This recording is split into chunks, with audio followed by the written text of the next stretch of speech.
Hi. ഞാനൊരു കാര്യം നിങ്ങളുടെ മുന്നിലേക്ക് അവതരിപ്പിക്കുകയാണ്. ഒന്നുമില്ല, കാര്യമെന്ന് പറഞ്ഞാൽ ഇന്നത്തെ വിദ്യാഭ്യാസ സമ്പ്രദായത്തെക്കുറിച്ചാണ്. ഞാൻ ചോദിക്കട്ടെ, നമ്മൾ സ്കൂളുകളിൽ നമ്മളൊക്കെ പഠിച്ചിട്ടുണ്ട്. ഞാൻ പറയട്ടെ, ഈ ഇന്ത്യയുടെ ഭരണഘടന 1950കളിൽ ഭരണഘടന വന്നു. ഇന്ന് വരെ സ്കൂളുകളിൽ ഭരണഘടന വായിച്ചിട്ടില്ല. ആകെ വന്ന മാറ്റം സർവ്വമത പ്രാർത്ഥന മാത്രമേ ഉള്ളൂ. ഞാൻ പറഞ്ഞു വരുന്നതെന്ന് പറഞ്ഞാൽ, നമ്മുടെ സ്കൂൾ സമ്പ്രദായം മൊത്തം പൊളിച്ചെഴുതണം. ജനാധിപത്യ വിരുദ്ധമാണ് ഇവിടെയുള്ള സ്കൂളുകൾ മൊത്തം. എന്താണ് അവിടെ പഠിപ്പിക്കുന്നത്? കുട്ടികളെ അച്ചടക്കം പഠിപ്പിക്കുകയാണ്. ഒന്ന് നീണ്ടു നിവർന്ന് നടക്കാനൊന്നും സമ്മതിക്കാതെ അച്ചടക്കം പഠിപ്പിച്ച് ക്ലാസ് മുറിയിൽ ഇങ്ങനെ അടക്കി നിർത്തുകയാണ്. ഏതൊക്കെയോ ഫാക്ടറികളിൽ ജോലി എടുക്കാനുള്ള എന്താ പറയുക, കുറെ തൊഴിലാളികൾ ഉൽപ്പാദിപ്പിക്കുന്ന ഒരു വിദ്യാഭ്യാസ സമ്പ്രദായമായി നമ്മുടെ ഇന്നത്തെ സ്കൂൾ വിദ്യാഭ്യാസം മാറിയിരിക്കുന്നു എന്ന് ഞാൻ പറയുന്നത്. അത് മാറണം. ഞാൻ ചോദിക്കട്ടെ, ഇവിടെ ഓരോ കുട്ടികൾക്കും ഓരോ കഴിവുകളുണ്ട്. ഒരാളും കഴിവില്ലാത്തതായിട്ട് ഈ പ്രപഞ്ചത്തിലില്ല. സ്പെഷ്യലായിട്ടുള്ള കുട്ടികളുണ്ട്. അവർക്ക് പ്രത്യേകിച്ച് നമ്മളൊരു പരിഗണന കൊടുക്കണം. അവരെ ഉള്ളിലേക്ക് ഈ കഴിവുകളൊക്കെ വളർത്തി കൊടുത്ത് അവരെ അത് പരിശീലിപ്പിക്കണം. പക്ഷെ നമ്മളെ സാധാ അല്ലാത്ത കുട്ടികൾ എന്ന് പറയുമ്പോൾ അവർക്ക് ഒരുപാട് കഴിവുകളുണ്ട്. പലരും വ്യത്യസ്തരാണ്. ആ കഴിവുകൾ എന്താണോ അത് കണ്ടുപിടിച്ച് അത് പുറത്തെടുത്ത് അവരെ അതിലേക്ക് ആനയിക്കലാണ് ഓരോ അധ്യാപകന്റെയും ചുമതല. അല്ലാതെ മാത്രമല്ല, ഇവിടെ ഈ അധ്യാപനം നടത്തുന്ന ആൾക്കാർക്ക് തന്നെ ഇതിനെക്കുറിച്ച് വ്യക്തമായൊരു ധാരണയില്ല. അവർക്കൊരു ബിരുദവും വിദ്യാഭ്യാസം ഇക്കാര്യത്തില്ല. കാരണം പുറം രാജ്യങ്ങളിലൊക്കെ, പല രാജ്യങ്ങളിലൊക്കെ വിദ്യാഭ്യാസം അല്ലെങ്കിൽ പഠിപ്പിക്കുന്ന അധ്യാപകർക്ക് വലിയ ബിരുദങ്ങളൊക്കെ ഉണ്ട്. അവരുടെ സ്കില്ലനുസരിച്ച് പഠിപ്പിക്കാനുള്ള സിസ്റ്റമൊക്കെ അവർക്കുണ്ട്. പക്ഷെ ഇവിടെ നേരെ തിരിച്ചാണ്.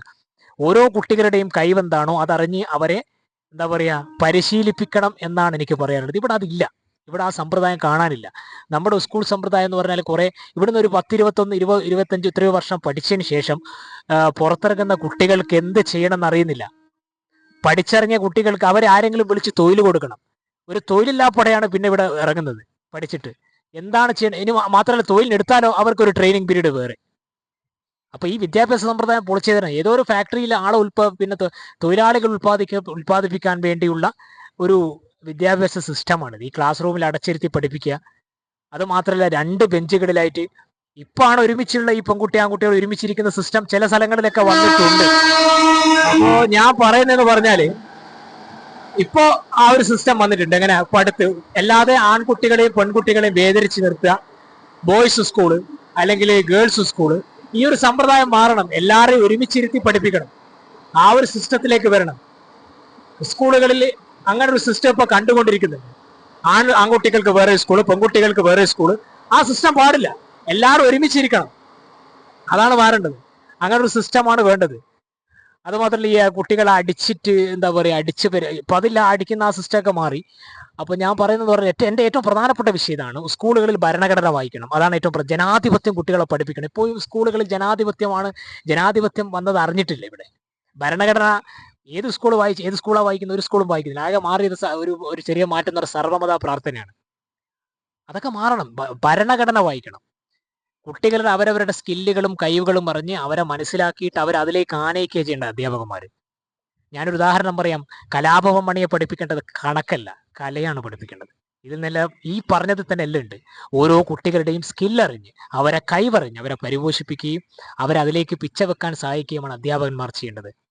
ഈ സിസ്റ്റം മാറണം. ക്ലാസ് റൂം എന്ന സിസ്റ്റമൊക്കെ മാറിയിട്ട് ആ ഒരു പൊതു തത്വത്തിലേക്ക് എന്താ പറയുക, വിദ്യാഭ്യാസ സമ്പ്രദായം മാറ്റണമെന്നാണ് ഞാൻ പറയുന്നത്. ഇപ്പോഴുള്ള സിസ്റ്റം തീരെ ശരിയല്ല. വിദ്യാഭ്യാസ സിസ്റ്റം തീരെ ശരിയല്ല.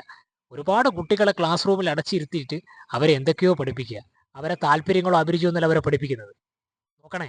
എന്നിട്ടോ അവർ ഇതൊക്കെ പഠിച്ച് 10-20 വർഷം പഠിച്ചു കഴിഞ്ഞിട്ട് പുറത്തിറങ്ങിയാൽ ആരെങ്കിലുമൊക്കെ വിളിച്ച് തൊഴിൽ കൊടുക്കണം.